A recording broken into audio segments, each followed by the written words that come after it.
This is Friday Freedom for March the 13th, 2026 here on Following Him, the Disciple Life. In Christ, we are freed from having to take a day of rest. Now, that may seem like a strange thing to bring up, but we want to have an attitude of gratitude. And so we want to be grateful for how things are set up for us under the new covenant. And so if the Sabbath command is not carried into the new covenant, be grateful for that. You know, there is benefit to having a committed day of rest that you would have to take. There's some benefit to that.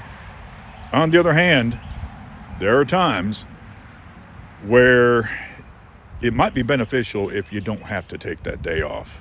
I've had weeks where if I had to take off Saturday, it would make the rest of the week more stressful, and that I would have to get more done before then. Maybe it's a week where there was more I had to do. So it was helpful that I could work on the seventh day. And this is a freedom that I have in Christ. In Galatians 3, verse 24 through 25, it very plainly states, "Therefore the law was our tutor to bring us to Christ, that we might be justified by faith. But after faith has come, we are no longer under a tutor," that schoolmaster, that guardian. This was something that once was in place to bring them to Christ.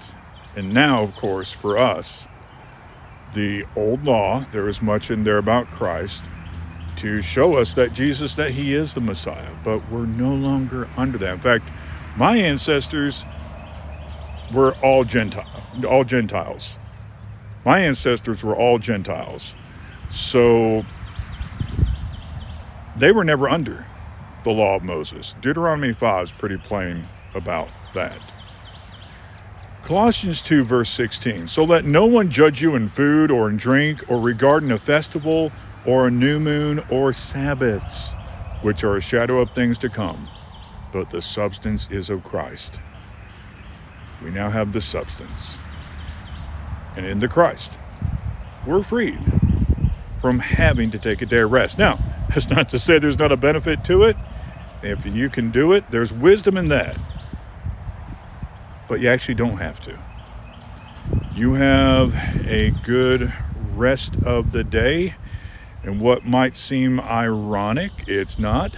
I will be with you, Lord willing, here in a few hours for Shabbat Shalom. We have that segment each week because true rest and true peace is in the Christ. And Shalom.